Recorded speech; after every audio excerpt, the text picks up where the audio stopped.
هريسه على طريقتي انا خديجه تكون رايحه تعجبكم بزاف وديروها. شوفوا كيفاش تجي دايره غير بالفلفل هذا. جيبي كيلو وروحي ديريها على طريقتي ورايحه تعجبك بزاف. ما تنسيش تشري معاك ليغون هكذا باش تضمني ما يحرقوكش يديك. شوفوا معايا هاد القوام وشوفوا هادوما 3 خرجتهم بواحد كيلو غرام.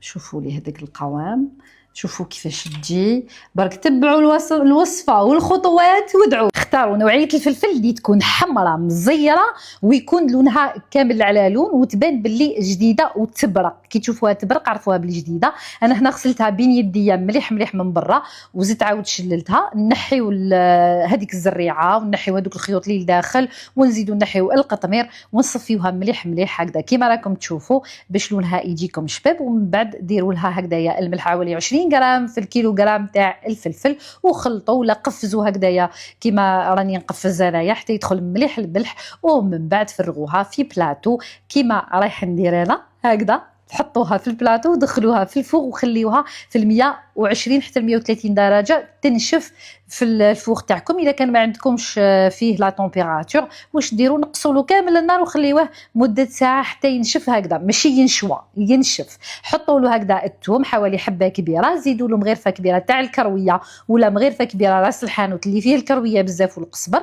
رحيوه هكذايا مليح مليح وزيدوا له بعد ما يترحى كيما راكم تشوفوا. لازم ترحيو وتعاودوا. اذا كان بغا ميكسور ولا كان عندكم بلاندر ولا تيرموميكس كيما تاعي تقدروا ترحيو وتعاودوا وتزيدوا له كاس زيت تاع الزيتون ولا الزيت العادي الا كنتو ما تحبوش زيت الزيتون حتى يترحى هكذا كيما راكم تشوفوا الترحال. فرغيه في بلاطو اللي يدخل للفرن ورايحه تدخليه المره الاولى في نفس درجة الحرارة اللي كنتي يبستي فيها الفلفل.